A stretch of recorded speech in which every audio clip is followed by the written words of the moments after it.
Hello, hello, hello. My name is Robert. I am the recovery guy, and you have entered into The Fix.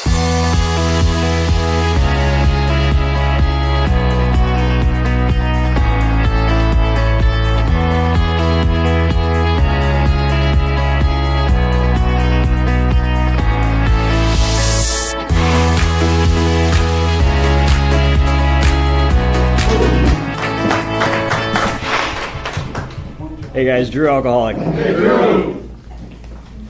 Thank you for letting me come out here. Robert is a buddy of mine. I'm super excited to hear him speak. My sobriety date is 4/10/2020, and 4/9/2020 was a rough day for me. You know, I had overdosed at my parents' house, and my mom found me like black and blue, standing up, but gone, basically. And my dad, she called my dad in, and they had to give CPR, and I got Narcan multiple times, and that for me was like, that was my surrender, you know, because up until that point, I got started on drinking when I was 17. I'm kind of like a late start for a lot of people, but once I started at 17, once I felt the effect of alcohol, anything that I enjoyed in life up to that point, like automatically I didn't care about by like 50%, you know? It's like everything that I enjoyed before drinking, I didn't really care much anymore, you know? And I just love the effect. The first time I drank it was, I'll never forget it. It was lemon Smirnoff vodka. And I, like, to this day, can't even eat anything that's like lemon. I threw up so many times. I blacked out. It was my first time drinking, but it was the first time I really felt the effect. And I had no idea that was gonna like change my life. You know, I had no idea. And from there, so it's like I had never gotten in trouble up until I was 17. And I started drinking at 17, and a year later, I had felonies and multiple DUIs. And I remember my parents looking at me, because I was like a good kid. I got good grades, and I played sports, you know, and it was like I had alcoholism waiting for me. You know, it's like I didn't know that most of the males on my mom's side were alcoholics. I knew that an uncle had died on a motorcycle. I later came to find out it was because of pills and alcohol. But so my life changed like drastically in a year. You know, all of a sudden, like instead of being a kid who just graduated high school and is looking towards the future, like I was always focused on like I want to go to college. My parents hadn't been to college, you know, and I want to really do something with my life. And then all of a sudden now, like I'm in court at 18, fighting 2 felonies. And I remember it was a shock for me, you know, like I couldn't believe how my life had changed so fast. And all of a sudden I was on probation, and now I'm like a young teenager who's on probation. All my friends are going to these little parties and drinking and stuff, and they have nothing to worry about, but like me, I had to be careful, you know, and I just started to progress. Like my drinking went from like weekends, you know, and then all of a sudden it was like I'll start drinking on the Monday, you know. It's like my weekends started to get longer and longer, and before I knew it, I was drinking at work. I was drinking on my breaks. And I didn't know what to do. And I got taken to AA when I was 18 years old. And I remember coming into the rooms. And the problem at that time was like alcohol was still fun for me. You know, like I remember listening to people share, and they're like, look, like this is what's going to happen to you. These are the yets, you know, like the disease of alcoholism is progressive. It's always getting worse. Like it's chronic. It's not going away. It's something that you're going to have to deal with. And I couldn't hear it, you know, because like until I've experienced like the pain and the suffering and the failures and the letdowns and all the stuff that comes with drinking against your own will, I couldn't hear it. And so I went on, and things just got worse. You know, it's like I remember towards the end, like when I actually wanted to stop, and I started going to treatment centers, you know, and my whole thing was I thought that going to a treatment center, like it was like graduating something. Like there was something I was going to learn in those 30 days, 60 days, 90 days that was then going to allow, like I'm good to go, you know, like alcoholism, like I just have to learn something. I just have to get educated on this. I just need to figure out how to drink like a normal person. Problem was, like, I never got into AA. Like, I don't know why, but I was just resistant to it at first. I don't know. It was hard for me to, like, raise my hand and share. I remember being new. It was hard to... I would hear people sharing that had a bunch of time, and I was like, man, I don't know if I have anything to, like, offer, you know? Or I would get in my head, and I wouldn't... what would happen is I would suffer in silence, you know? But I started going to treatment centers, and I got the same results, you know? Like, it's like... I tried everything like the book talks about to change my drinking. I tried to not take shots at the end of the night. I tried to not touch the hard drugs. I tried to switch to weed. You know, I tried every single thing, and I always had these like bright ideas. I thought that somehow I could organize my life in a way, like if I just get a decent job, you know, or if I just get in a good relationship, you know, or if I just like mature a little bit, or like there was all these external things that I was trying to fix in my life, and I thought they were going to then allow me to drink like a normal person. And I failed to realize that like I had crossed the invisible line that the book talks about. And like once you cross it, you don't go backwards, you know. Like I was always trying, like, and I say this a lot, but I basically drank for 2 years where I absolutely loved it and enjoyed it. And then I spent 12 years trying to get back to the like enjoyment I got in the first 2 years, you know? Like I thought I could recapture it, like our book talks about. This obsession that one day I could control and enjoy my drinking. And the thing was I could never get back to it, you know? I just couldn't. And leading up to the overdose, I was in drug court.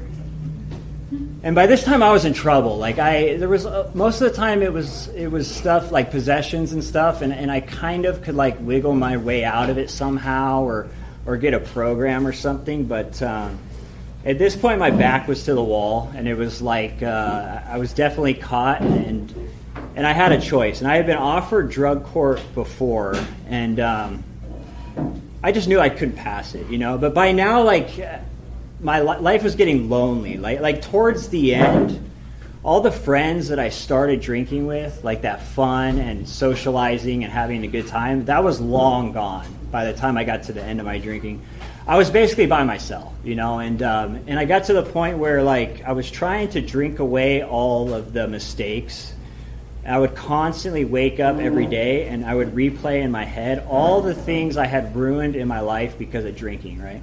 I would just replay it, all the time wasted, all the people I let down, all the relationships that failed, everything that had gone on that was wrong, and I would just continue to drink, you know. So now I'm not drinking for fun. Now I'm drinking to try and forget about all the wreckage and stuff. And I ended up in drug court, and while I was in drug court, there was people that were like doing what they needed to do to graduate and were going right back to drinking, and then there was other people that were involved in AA, and they were actually staying sober, and it looked like their lives were getting a lot better.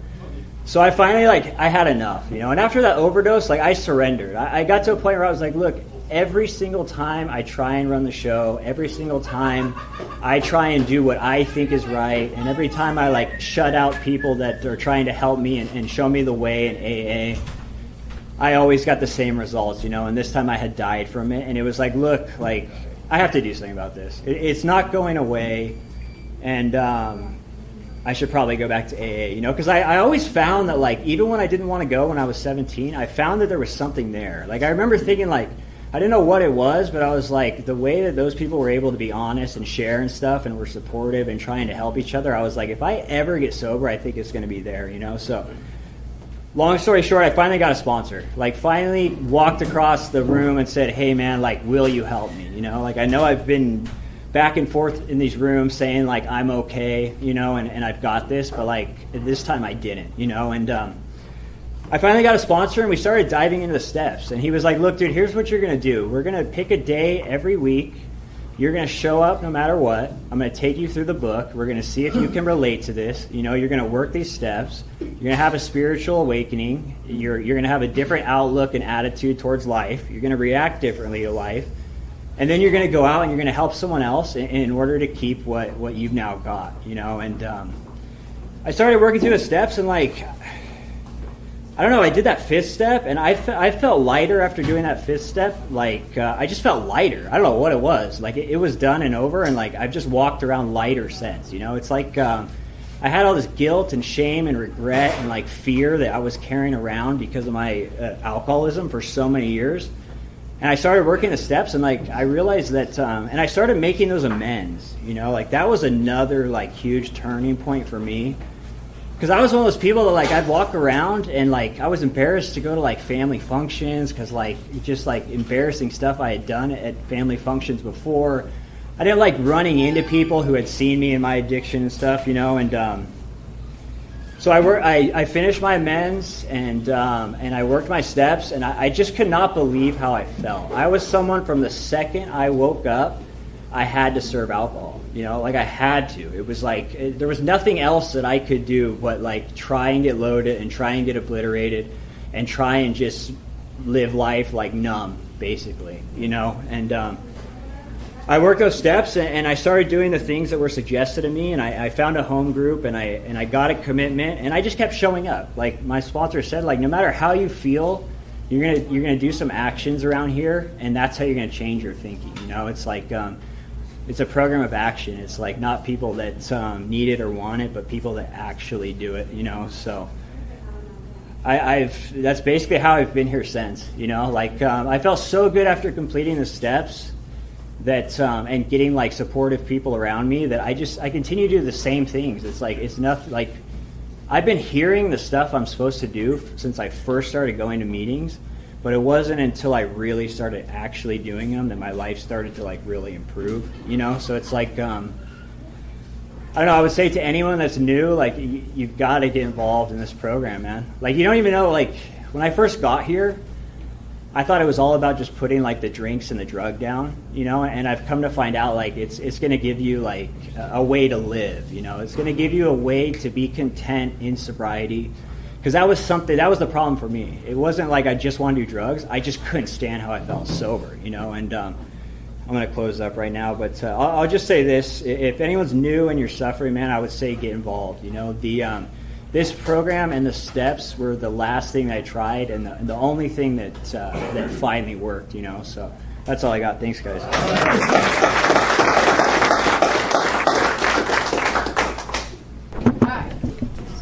All right, my name is Robert. I'm a recovered alcoholic.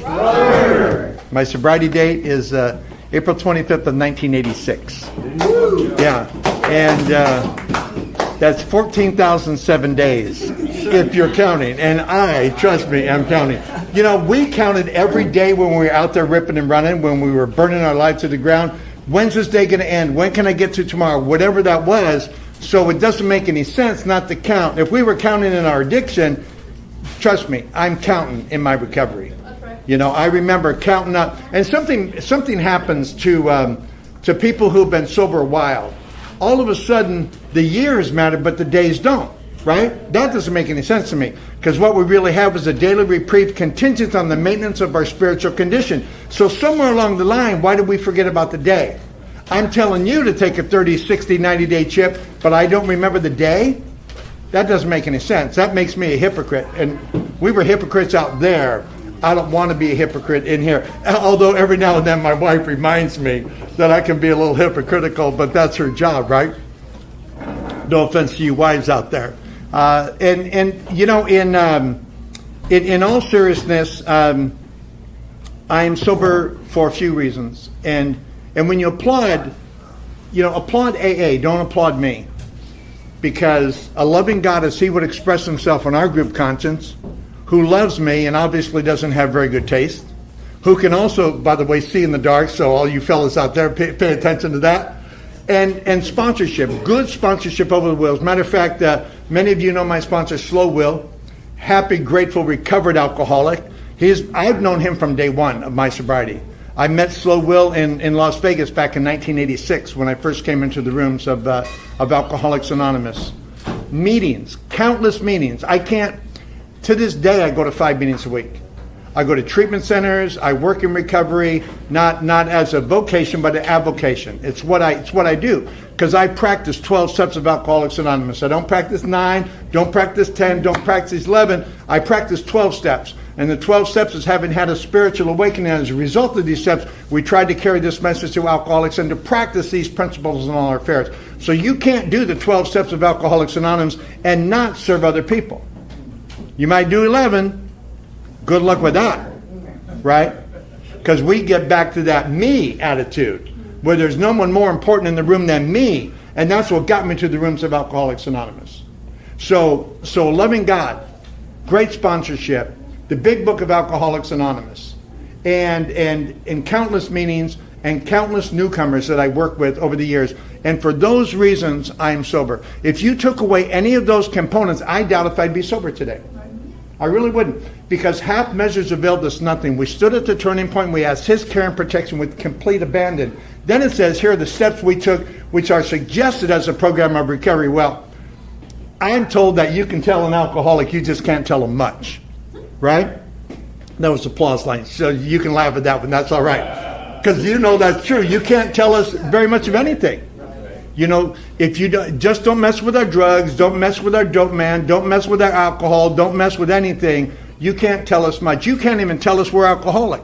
You can't even tell us that the what I'm doing and where I'm doing it and who I'm doing it with is bad to me, because the more I hear you say that, the more I push against what you're saying. You're the problem. You're the reason I am the way I am. It's not because of me, right? But selfishness and self-centeredness is the root of all of our problems, right? And so as soon as we understand that, we become what Slow Will would say, sweetly reasonable. And when I open that door of being reasonable, I then begin to learn things I was opposed to learning in the past. And we have to be honest, open-minded, and willing. And I'm throwing a lot of cliches at you, but I'm a cliche guy. You know why they're cliches? Because they work. Right. If they didn't work, they'd have been long forgotten a long time ago. But what I know is what I know. And you can argue with a lot. You can say I'm a lot of things, but you can't say I'm not sober. I've been sober since 1986, and we lost a friend yesterday. How many in this room knew Chuck? You know, Chuck got sober in 1971. That's a long time. 53 years of sobriety. And I was mentioning my friend Scotty B, who knows Mike and knows Chuck. And I'll tell you right now, the challenge is this. Somebody's got to fill his shoes. And there's not one person in this room who's capable of fulfilling that man's shoes. Because when I was taking my 30-day chip, he was taking a 15-year chip. Right? So I can, if he was a size 12, I might be able to fit in a size 10. Right? But I can't fill that whole shoe. But we in this room, our obligation went up when he passed away. And if you don't think that obligation is increased when a man like Chuck passed away, then you don't understand the fellowship of recovery. You know, and I'm available after the meeting if you need that explained to you, because I got no problem with doing that. And I actually met Chuck. I was here. I live in Salt Lake City, and I met Chuck in October of 2021. And I'll show you a picture later if you'd like. He had his big book, and he had his medallion with the big L on it. And Roman numeral L is 50. And I was amazed. I said, "You got 50 years." I didn't know him at the time. And he let me talk to him outside because I just wanted to pick his brain. I was like a kid in a candy store introduced to new candy for the first time in my life. Because I want to know, how can a guy stay sober for 50 years? And I was sober 35 years at the time. You know, I know how to stay sober one at a time, but I don't know how to stay sober 50 years. And this guy has stuck around 50 years in spite of everything that happens to us along the way. And yet he was able to say no to alcohol and yes to sobriety. Something is magical about a person who can live a half a century, coming from our background, a half a century at the time. And he passed away yesterday, and I was really, Ralph, thank you for telling me that, but I was very sad to hear that passing. So if you remember Chuck, you know, his squares on the wall, touch it, pray on it, do whatever you got. You know, this doesn't happen through osmosis. There's a reason Chuck was sober that long, you know, because he did all 12 steps, and he probably lived in 10, 11, and 12, you know, because that is what keeps us sober over a period of time. So before I get started, How many people in this room have been sober less than a year? Anyone? About 25% of the room? I'm going to share something with you that was shared with me the first day I got here, because I wondered what had happened to me. And this is called There is a Solution. It's page 17 of the Big Book of Alcoholics Anonymous. We of Alcoholics Anonymous know of thousands of men and women who were once just as hopeless as Bill. Nearly all have recovered. They have solved the drink problem. We're average Americans. All sections of this country and many of its occupations are represented, as well as many political, economic, social, and religious backgrounds. We are people who normally would not mix. But there exists amongst us a fellowship, a friendliness, and an understanding which is indescribably wonderful. We are like the passengers of a great liner the moment after rescue from shipwreck, when camaraderie, joyousness, and democracy pervade the vessel from steerage to captain's table. Unlike the feeling of the ship's passengers, however, our joy and escape from disaster does not subside as we go our own individual ways. The feeling of having shared in a common peril is one element in the powerful cement which now binds us, but that in itself would have not held us together as we are now joined. The tremendous fact for every one of us is that we have discovered a common solution. We have a way out on which we can absolutely agree and join in brotherly and harmonious action. This is the great news this book carries to those who suffer from alcoholism. And that, in a nutshell, is what happened to us. Against my own advice, right? Because my head got me here, my head was going to get me out of the rooms. And it did after 71 days of trying to do this thing half-measured. Trying to do this thing without being fully honest. Trying to do this thing where telling you one thing but believing something else. It tells exactly what happened, because I guarantee you, if you're not sure of an alcoholic, I'll tell you what they told me. If you're not sure you're an alcoholic, stick around, because you'll do till one shows up. Because in the beginning, that is funny. In my head, that's still funny to this day. Because I get here through coercion. Anyone knows what coercion is? CPS says if you don't go to this program, you're not going to get your kids back. The boss says if you show up drunk one more time, I'm going to fire you. The significant other says if you show up 3 days late one more time without milk, I'm changing the locks. Right? Everybody's done that at least once. Why did I have to go out? Well, first of all, you're 3 days late. Second of all, where's the bread? Where's the milk? Oh, honey, I forgot. Where's the money? I forgot that too. Right? Yeah, I dropped it along the way. Thank you, Rudy. And so, Rudy's my man. And so these are the things. So we're not convinced we're here for the right reasons. We're here for somebody else's reason. And there's nothing wrong with that. But somewhere along the line, I needed to transition from the judge saying, if you do this one more time, I'm going to give you 5 years. Anyone ever hear that? I heard that. Anyone ever hear CPS worker and agent say, if you don't get clean, if you don't get sober, your kids are going to become a ward of the court, and we're going to put them in a center for kids that have parents who screw up all the time, Or the mom and dad say you can't come around anymore. The brothers or sisters that say we're not going to answer the phone anymore when we know it's you. Anybody relate to that? We all can, right? We all come from that background. And yet, those are the reasons that we're here. But somewhere along the line, something magical happens. You start liking me. And I start liking you. And the more you know about me, the more you like me. And where I come from, where we come from, when you found out about me, you would say, we can't have you here. You got to go.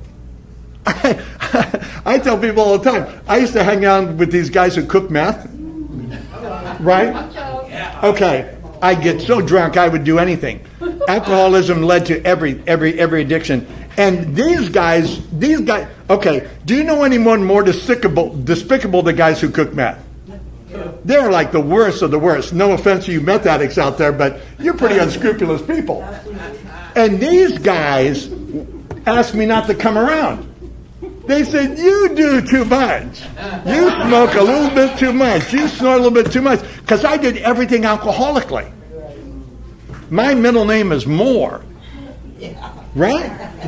There was never anything.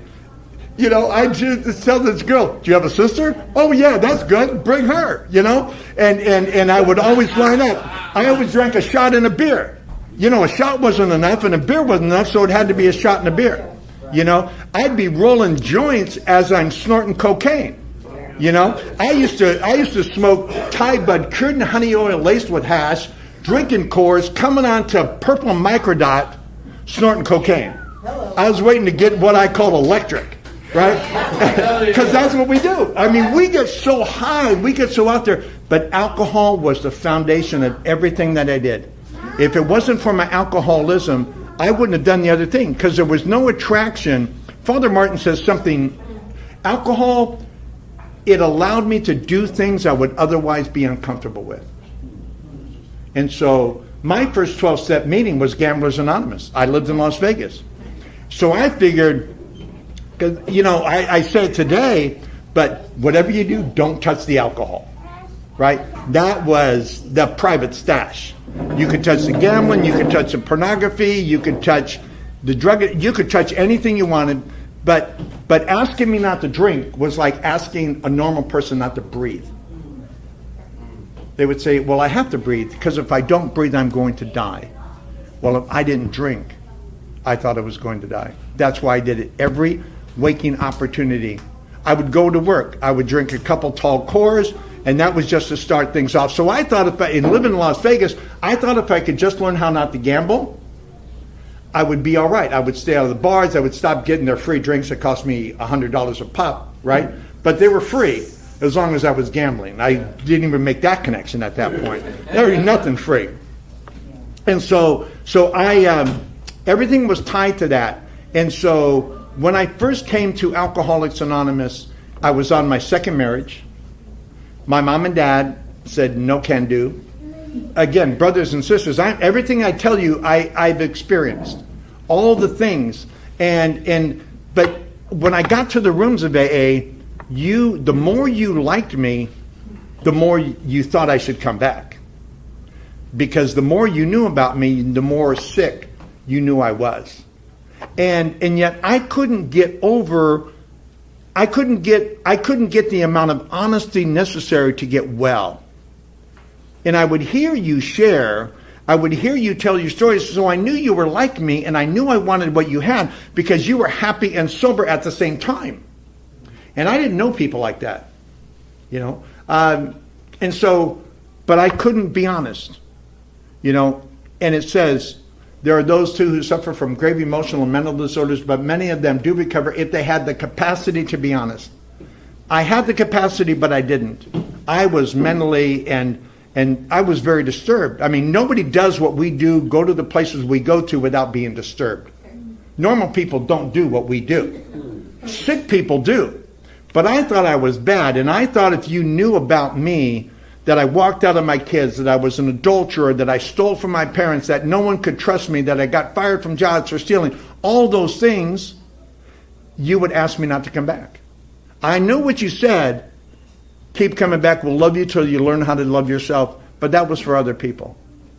And I was convinced, and I was at the turning point, and I decided it was better for me to drink than it was to get honest. And I relapsed. And I know what many people think, and I'm going to call BS on it right now. A relapse is not a oops. A relapse is not part of recovery. Trust me, it's not. You may hear, part of my recovery included relapse. BS. It didn't. Part of your addiction included relapse. But recovery is recovery. Recovery is going in the same direction consistently over time. A relapse is an entering into that old way of thinking that is our disease, right? And so that's where I was at. And fortunately for me, I had been in the rooms of Alcoholics Anonymous long enough where what you said made sense to me. I was very fortunate. You know, Las Vegas is a two-edged coin. You're either really sick or you're really well. There's no door number 3 in Las Vegas, right? You're either treated and really sick or untreated and really sick, or you're treated and really well. Because AA is strong in Las Vegas because they understand the odds. No other place on the planet has the push-pull. Not only is there a bar down the street, but it's got lights. It's promising you riches. It's promising you good-looking gals that come and bring your cocktails, and your drug dealer is shooting craps over at the other table, so you can get the alcohol, you can get the drugs. Obviously, you're sitting in front of a machine, you're gambling, and they have a free buffet that you can go eat as much as you want. So your eating disorder, your drug addiction, your alcoholism, your gambling, and your need to look at chicks that you shouldn't be looking at, right, in the first place. Not the way I looked at them, because I was a married man, right? And I, trust me, when talks about undressing girls, I didn't have a problem with that, because it was part of my addiction. The alcohol in me got me to do things I would never do without the alcohol in my substance. And that was what I was afraid of, that you would find out. If you knew what I knew about me, you wouldn't want me around. So I stayed up in this hotel room on my relapse, and I relapsed for 6 days. And it was interesting because my dad had found out I relapsed. And my dad had been sober for about 7 years at the time through another program, not AA. And my dad knew how dangerous I was, and the relapse, he may never see me again. So he dropped me off at a wonderful establishment called the Rhett Butler Motel. And if you know anything about Fremont or Las Vegas, it was on the corner of 15th and Fremont, and a lovely place called Heroin Heights. Fabulous places. You can rent rooms by the week. You could meet girls, you wouldn't bring any of them home, but you could meet them, and some of the cockroaches were real and some were imagined. That's how twisted we would get out there. And here I was locked up in this hotel room, and what I was trying to do? I was trying to recapture that feeling of being an almost. Because one of the things we can identify with in this room that's universal is I thought I came from nothing. I was nothing, and I was always going to be nothing. When you're convinced of that as a child, when you drink for the first time and you're an almost, man, that's everything. If you're nothing and all of a sudden you're an almost and all you have to do is drink, I spent the rest of my seasons with alcohol trying to recapture that feeling. But the more I drank, the more I had to drink, and the less I was feeling like an almost. And I remember sitting up in this hotel room, drinking as much as I possibly could, trying to recapture that feeling of being an almost. And I couldn't do it. And I sat there and I sat there and I sat there, and I knew I didn't want to die, I just didn't know how to live. And I sat in this hotel room and tried to recapture. Then on the morning of April 25th, I woke up and I thought, I can't do this. Where do I go? Now, it didn't hurt that my week was up, so I had to go somewhere, right? My dad only paid a week, and when he dropped me off at the hotel, my dad, sober 7 years, looked at me and said, "Your mother and I aren't going to watch you die." That hurt. That was my dad. My dad was bigger than me. And I could see my dad as he turned, I could see his shoulders shaking. And my dad was crying because he thought he was never going to see his son alive. And it must have been so hard for my dad. He had to turn his back on his son, who was named Robert, as he was, and think, I'm never going to see him alive again. He wouldn't even let my mom see me, because my mom was codependent. I could talk my mom into anything. And my dad had to protect my mom, says, no way, you can't talk to your mom. I will take care of you. And he paid a week, and he walked away. And I sat there, and I thought about that. And I thought, the only place for me to go back to, the only place that knew everything about me and asked me to come back, were the rooms of Alcoholics Anonymous. Nowhere. Can you imagine how many times we burnt our life to the ground? Over and over again. And yet they're still, hey, welcome back, good to see you. You don't have any money, who cares? Here's some coffee. Man, it's really great seeing you. Where are you going to get that? But the rooms of alcohol, I couldn't find it anywhere else. The only place, because the casinos didn't want me if I couldn't gamble. The bartender didn't want me if I couldn't pay for my drinks and tip. The drug band, they were sick and tired of me. You know, unless I had $1 or $5 or $10, you know, to put in the G-string, Larry's Villa didn't want me either. You know, and I couldn't buy a buffet, let alone get one for free. So all of my avenues of all of my addictions were stopped. And the only house on the block were the rooms of Alcoholics Anonymous. And it was so miraculous because my sponsor at the time, Max Brooks, he was at a meeting that he never goes to an hour after the meeting was over. So here I am, scared to death, didn't want anyone to recognize me because I could imagine the first thing he would say was, "Where you been? What have you been doing?" And I would have to tell him a lie, right? I would have to lie to him.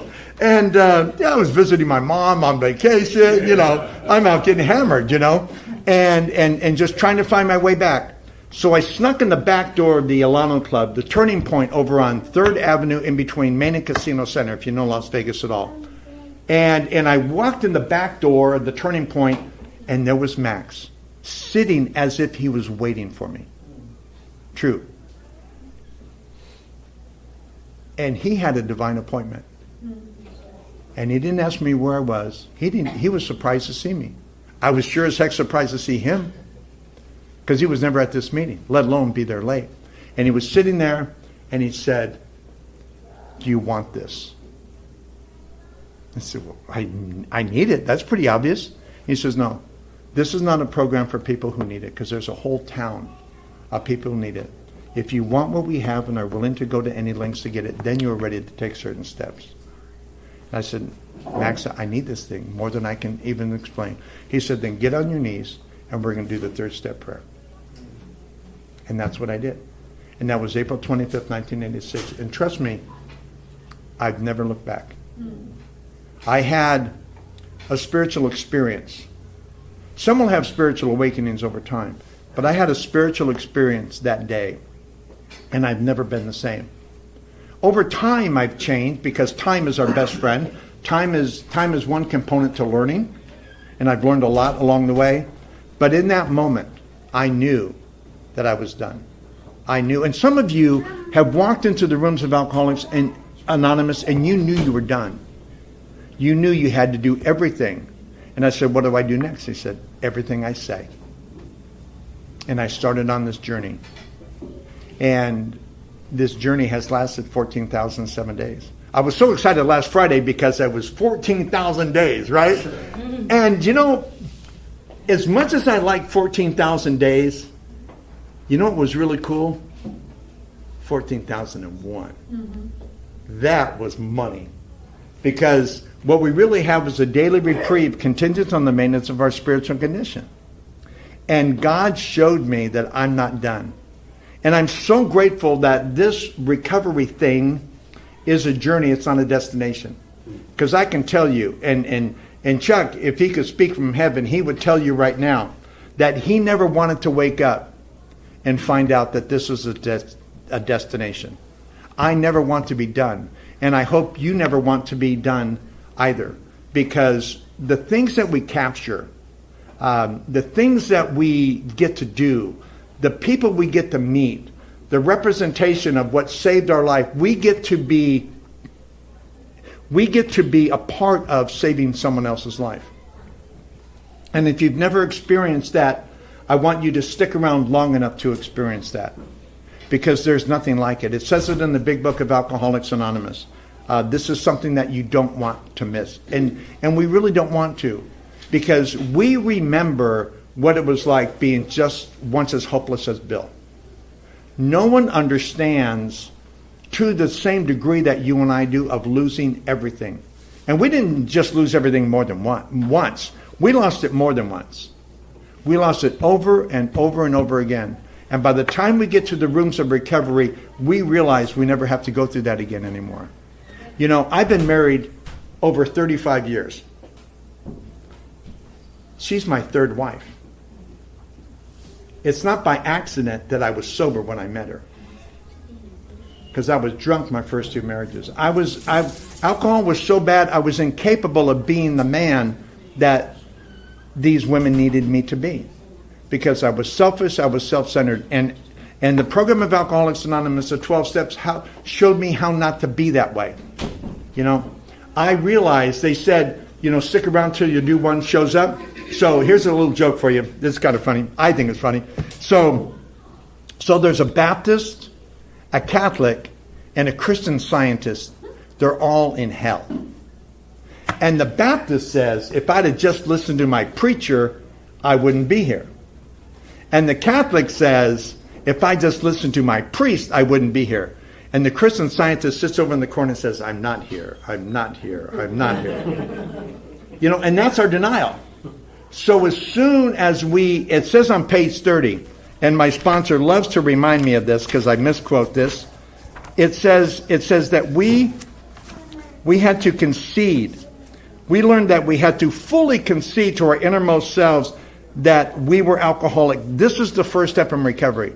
You know, in my opinion, the difference between that and the step on the wall that says we admitted we are powerless over alcohol, I admit to you that I'm alcoholic.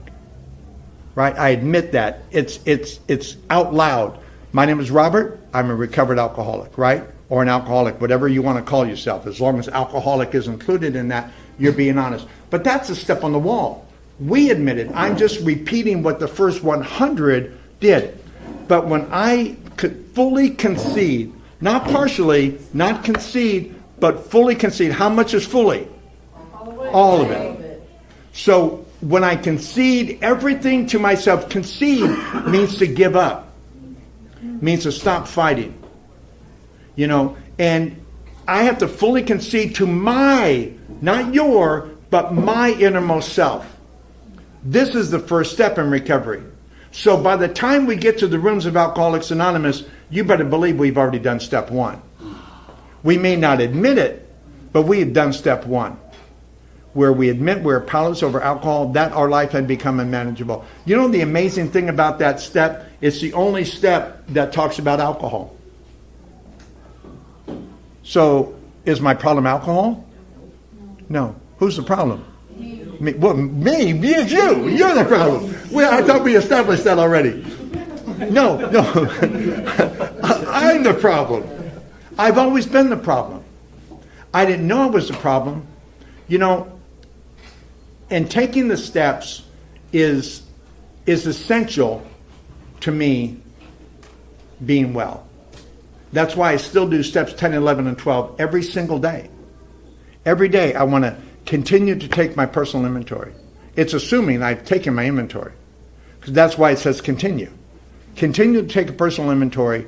And Joe and Charlie tapes are phenomenal. If you've never listened to Joe and Charlie, you've got to download Everything AA and listen to these two men articulate the big book in a way that's magical. And whether you're relatively new or you've been around for a minute, there's enough milk to satisfy the easiest palate and enough meat on the bone to really understand and get some depth out of what these men are saying. But I had to concede to my innermost self that I was alcoholic. Then I had to admit I was powerless over alcohol. That my life had become unmanageable. That, there's a hyphen there. It's not and. My unmanageability of my life is directly tied. It might as well say, as a result of my drinking, my life had become unmanageable. Right? And you understand that step 2, came to believe that a power greater than myself could restore me to sanity. That is for sober people. That isn't for people who are still using. Because the insanity of my addiction occurs after I get sober. That's when I know I'm really insane. In spite of me not drinking and understanding that I'm powerless over it, unless you're insane, as I was, why would you return to something you know destroys you? Sane people don't do that. Insane people, we do it on a regular basis. And then we defend it. And we say, we don't even defend it, we say, what's wrong with you? Because that's who we are. We're selfish and self-centered. Selfishness and self-centeredness is the root of all of our problems. Not was, not could be, but is. So just as Drew needs to deal with that today at 4+ years, I have to deal with that at 38+ years. The minute I think I'm no longer selfish and self-centered, it's the road to relapse. And I guarantee you. And you can argue, and that's all right. Go be by yourself, because you're going to argue alone. Because I'll show you in the big book of Alcoholics Anonymous where that's not true. You know, Bill goes on to say, he says, we feel a man on thinking when he says sobriety is enough. So the minute I think that not drinking is enough, I'm done. Because it's not the absence of alcohol that is my sobriety. It's everything I do as a result of my alcoholism that is my sobriety. And so I become willing to turn my will and my life over to the care of God as we understood God. In order to understand who the we is, you have to understand who the first 100 are. Right? And they understood the we. And I tell people all the time, I don't care who your God is. I have a sponsee, and his God is a female Greek goddess. I don't know anything about her. I wouldn't believe in her. But man, she keeps that guy sober. 3 years. I say, I'll bow to that chick. Because she's keeping my man Derek sober. And not only is he sober, but he's happy, he's joyous, and he's free. You can pick. I was talking to a guy over at Cedar House Life Change Center today. He said, I have a problem with the higher power. I said, well, what's your problem? I said, what do you believe in? And we talked about it, and he says, well, I really love sunrises. Really? What do you like about sunrise? Well, it's the opening of a new day, and I feel really refreshed. And I said, well, does that sunrise show up with or without your permission? And he says, yeah. And he says, so it's probably more powerful than you, isn't it? Well, yeah, it's more powerful than me. So I said, why not make that your higher power until you can find something else that you think works? And the light went on. That's all I have to do? Are you willing to believe that? Yes, I am. Welcome to step 3. The steps are designed to be simple as long as I get out of the way. And I love what Drew said earlier about how he had a revelation on step 5. That was very important, because step 5 is the action to step 4. And we should feel relief, because we're only as sick as our secrets, right?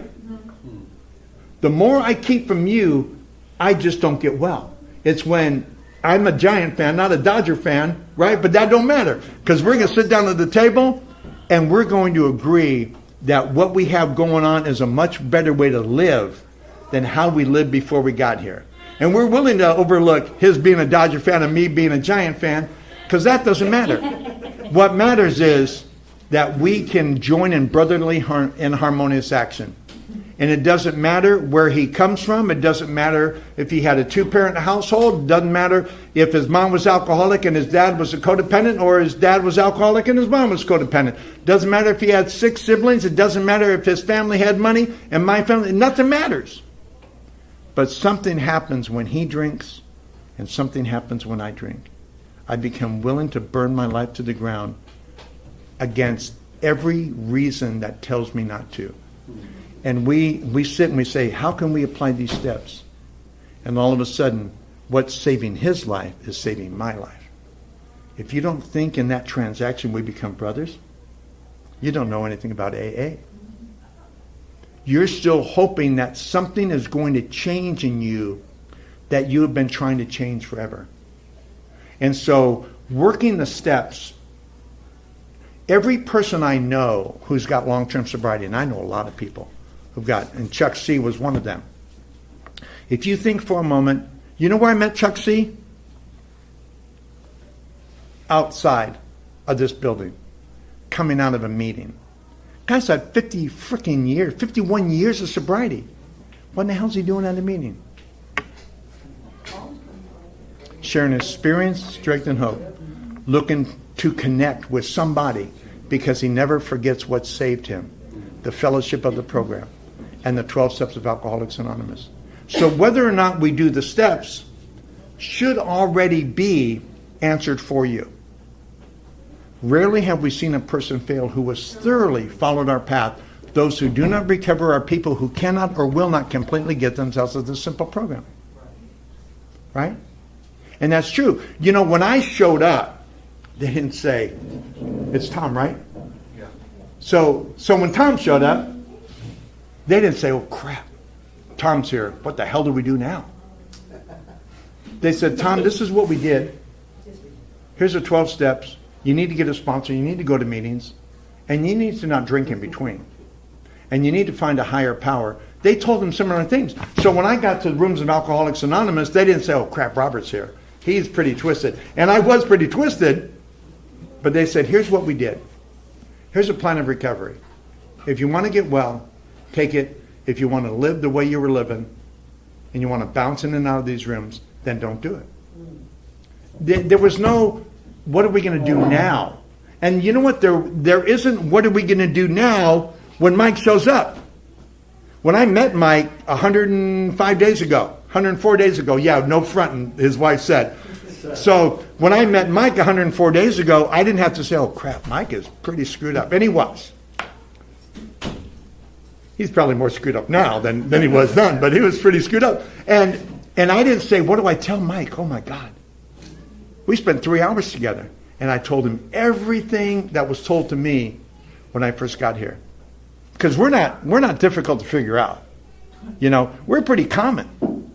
We have and until we realize that we have a common addiction, we're not going to believe we have a common solution. Right? So I have to become like you as I'm recognizing your recovery. And once I find out what you did to be like you, I want to do what you did. If you're willing to go to any lengths to get it, then you're ready to take certain. At some of these steps we thought we could find an easier, shorter way, but we could not. Right? And so I must do step 4 without my sponsor. My sponsor would always tell me, I can't do step 4 for you. I can do step 5 with you, but I can't do step 4 for you. But once I'm surrendered to a God that I don't even know exists. And you know, in the beginning, God was you. Because I was so tangible. If I couldn't taste it, feel it, touch it, smell it, see it, I didn't believe it. I was a very tangible person, and many of you are tangible. And I couldn't see a God who was invisible, but I could see the change he was making in you. It was pretty apparent, because you sounded just like me, and yet you were 2, 3, 4, 5, 6, 7, 8, 9 years sober. So I knew you knew something that I didn't. And I thought, well, maybe I'll just borrow your God. Maybe you could be my God. And so I started looking at you in a different way, because you knew something I didn't. I didn't know how to keep a marriage together. I didn't know how to keep a job. I didn't know anything about how to conduct myself as a person who wasn't burning his life to the ground every opportunity he could. And so once I solved that, once I said, okay, the group is my higher power, then my life no longer belongs to me. So if my life no longer belongs to me, why am I afraid of step 4? Why are we afraid of step 4? I'm just writing it down. When was the last time a pencil and a piece of paper ever hurt me? I don't remember. Now, if you want to be afraid of step 5. There you go. Right? If you want to be afraid of step 5. However, my sponsor saw me coming, because nothing I was going to say was going to surprise him. He walked out of the Nevada State Penitentiary, this was before Will was my sponsor, at 11 years. Do you think I was going to say anything that would see, oh my God, you're really sick? He'd say, well, you think you did that. Let me tell you what I did. And God already knew. Remember, my God can see in the dark. So he knows everything. He's been with me the whole time, whether I realized it or not. So once I take that moral and fearless inventory, it doesn't say fearful. It says fearless. I am to not be afraid. Why? In the 12 and 12, it talks about this is where your sponsor can come to your aid. And I relied on my sponsor so much that when I got done with step 4, I was eager to do step 5. And what Drew was talking about, that refreshing feeling, that weight off my shoulders, because again, we're only as sick as our secrets. I was afraid that you would know everything about me, but I came to realize when you did, you just wanted me around more. And a lot of people thought, you're really sick, you really need to come back, right? Some people thought differently. Some people thought, you need us more than you understand that you need us. We have a way out, again, on which we can absolutely agree. Absolutely agree. Not partially agree. Not think I'm wrong. They understood me in a way that no one else understood me. And to get that off my chest, to finally admit that inventory where I took complete stock of everything. And I finally, because I was afraid, if you were a family member of mine, you only heard partial truth. And if you only heard partial truth, you didn't know how much I heard. But I couldn't tell my brother, my sister, my mom, my dad. They would say, you're a little bit too sick. I couldn't tell my wives, one at a time. You know, I couldn't tell them because they would divorce me sooner than they did. Right? That's true. And I couldn't tell my employer. They found out how many times I was actually drunk on the job and why I was actually late. And my uncle could only die once, not 3 times. Right? I mean, because we tell all those lies. But the more I told you, the more you said. And when I got done with step 5, my sponsor said, is that it? And I said, I think so. He said, good, let's do step 6. Because once we get through step 5, step 6, all we're doing is we are entirely ready to have God remove these defects of character. And when we realize that we are the train wreck we thought other people were, why wouldn't we be ready? I don't even have to do anything. I remember I was sponsoring a guy at a treatment center, and we did 4 and 5. He said, we done? I said, no, we got about 15 minutes left. Let's do 6 and 7. And he said, can we do that right now? I said, why not? What do you think 6 and 7 is? We have a tendency to complicate things, right? I know, in the rooms of Alcoholics Anonymous, it's a simple program for complicated people, right? How many heard that? That's the ego talking. The ego thinks I'm complicated. You can see me coming a mile a freaking way. If you don't see me coming, you've got your eyes closed. You ain't paying attention. The truth is, it's a simple program for simple people who love to complicate things. So I look at step 3 and I think I need to have a higher power. When it says became willing, all I need to do is become willing. Willingness opens the door to step 4 and step 5. So by the time I get all this stuff out of me, man, I'm ready for step 6, right? Rob? Yeah, you've done it? I am ready to have God remove these defects of character. I am entirely ready. And believe me, that creates a humility in me that I humbly ask Him to remove the shortcomings. And when we understand the steps, do you know, maybe you do, maybe you don't. Bill was very smart. Bill wrote most of the big book. I mean, the first 100 get credit for it, but it was mostly Bill. And he would use different words for the same thing. So when we look at inventory, when we look at wrongs, when we look at defects of character and shortcomings, they're the same thing. If he used the same word, it would be redundant. And Bill was far too smart to be redundant. Bill was far too smart to be redundant. Bill, no, that was a joke. Not very funny. Didn't land properly. But Bill knew that he needed to change things up to keep it interesting for cats like you and me. And you know, once I humbly ask God to remove these defects of character and these shortcomings, the more free I get. Because remember, I'm turning my life. I'm in the process. I became willing in step 3. I found out that telling my deepest and darkest secrets, nothing happens to me as a result, except I feel free. I'm free from the bondage that had held me back. Because again, we're only as sick as our secrets. And then when I get to step 6, And I'm ready. I am frickin' ready by this time that God would remove these what defects of character? The defects of character that I wrote down in 4 and confessed in step 5. And then I humbly asked, now I'm broken. God, please help me. I realize where I went wrong. I realize my mistake. I realize that I'm not who I think I am. I don't know who I am. So I humbly ask you to remove the shortcomings because I'm not that person. I know I seem like that person, but I'm not really that person. This is who I want to be. That's the humility that we need to go to God with, as if we were going in a humble spirit to ask something of someone who owns everything and wanted to give us everything. And that's who my higher power is. And so by the time I get to step 8, I'm ready.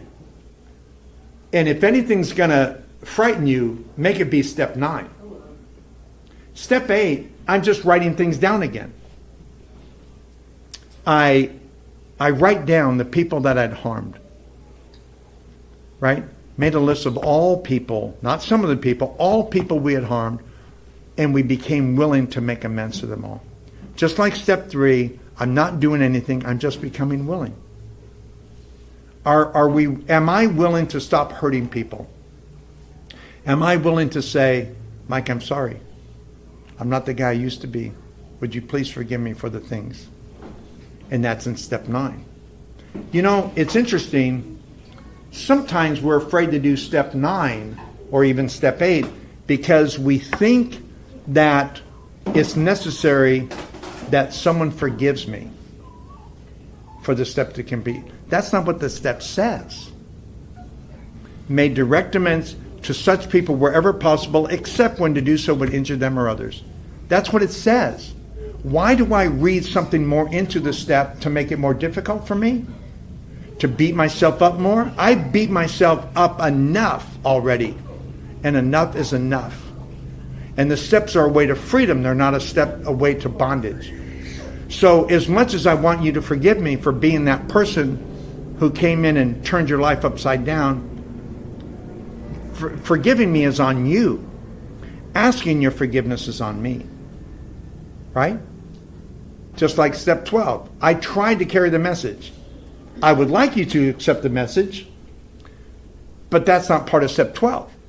I just have to try to carry the message. So all the treatment centers that we go to and all the outreach that we do, it would be nice for everyone to get sober, but they're not going to get sober. Not by what I say, not by what I do, not by my example. But as long as I tried, my obligation is complete. And just like in step 9, I made direct amends to such people wherever possible, except when to do so would injure them or others. You know, I didn't tell my wife all the times I cheated on her and who and where and when. I didn't give it, it wasn't necessary. I would harm someone else or I would harm her unnecessarily. You know, but I went to her and I said, I'm sorry for being that person. I'm sorry for being that person who didn't show up when you expected me to show up. I was an adulterer and I'm sorry that I went against our covenant. I mean, these are things I said and I meant them. Now, fortunately, most people were kind enough to say, you know what, we're okay. Don't worry about it. You know, they would forgive. A lot of them didn't forget. There's a difference, but they were willing to forgive me. They weren't willing to wish harm upon me. They knew my struggle. Some people that I come through with, they say, yeah, I appreciate that, but you're still an a-hole and you still rob from me and you expect forgiveness. No, I don't. I just want to tell you I'm sorry that I'm not that person anymore. And when I do those things, it opens up another avenue of freedom, because saying we're sorry to people we had harmed is the right thing to do. So I've surrendered. I've cleaned my own personal closet. I've gone before God. I've said, God, please forgive me. Remove these shortcomings. And then I've gone to you and said, I'm not this person anymore. This is what I did to you. Please forgive me. And there is a sense of freedom. You know, when it says in the big book that by this time sanity will have been restored, I no longer. That's why in Slow Will's vernacular, he's a happy, grateful, recovered alcoholic. I read the foreword to the first edition. I know why they wrote the book. Do you know why they wrote the book? they italicize it to show you how we have recovered is precisely why we wrote this book. They go on to say, we hope this book is so convincing that no further authentication is necessary. On Roman numeral 17, it says, the strenuous work, one alcoholic to another, is sufficient to bring about permanent recovery. If we read Dr. Bob's story in the back of the big book, the first personal story, it says he died with permanent sobriety. We have recovered from a seemingly hopeless state of mind and body, right? And it talks about recovered. Those who do not recover are people who cannot. So I have no problem with standing before you because I read this book saying, my name is Robert, I'm a recovered alcoholic. If you've been around a minute and you're not recovered, why? And I'm not saying everyone needs to introduce themselves that way. You have to introduce yourself that way if you're comfortable with introducing yourself. But I want someone to show me why I can't be what the big book says I can be. If I did what I did and I became what I became in my addiction, why can't I do what the big book says and become what the big book says? It doesn't make any sense to me. And my recovery has to make more sense than my addiction did, than my active addiction. If it doesn't, then I am fighting against the same things that got me here in the first place. We are sure that God wants us to be happy, joyous, and free. We're sure. We're not a glum lot. We insist on enjoying life. We don't think life is a good idea. We insist on enjoying life. What does it mean to insist? To make a case for, to be so adamant about something that you will insist, no, you can't say that I'm not happy. I insist that I'm happy. Do you insist that you're happy, joyous, and free? Are you sure that God wants you to be that? Do you insist on enjoying life? You believe that we're not a glum lot? Why would we be glum? We were glum when we were out there ripping and running. We were glum when we were disappointing everyone who believed something good can come of us. And our life is transformed. How are we doing on time, Ralph? Another hour. Another hour? Sounds good. I'm with you. I'm with Tom. Anybody vote with Tom? Because I could go for another hour. We on it? You're out of time. Okay. Unfortunately. I'll wrap this up. So I want you to know that my journey isn't over. You know, it's not over. I'm going to go to Las Vegas tomorrow on my way back home, and I'm going to be with my 2 daughters that I walked out on. You know what that means to me? That they have a sober dad, finally. And I'm going to spend the afternoon with 2 of my grandchildren. I have 10 grandchildren. I've lived a long time sober. It took me 32 years to get here. And I've been here 38 years clean and sober. And it's not by accident. So I want to encourage you tonight, read your big book. If you don't have a sponsor, get a sponsor. I'll give you my phone number if you don't have one. I'll do till a real sponsor shows up.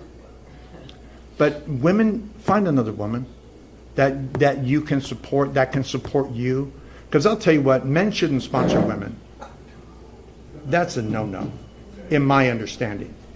And you know why? No matter how much we want to understand women, our DNA says we just don't.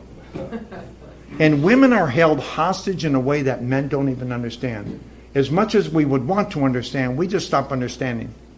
So women, go to closed meetings with women and find that woman who will understand you, who will walk you through the steps in a way that a man is not capable of doing. And you can't trust men anyway because we're mostly predators, right?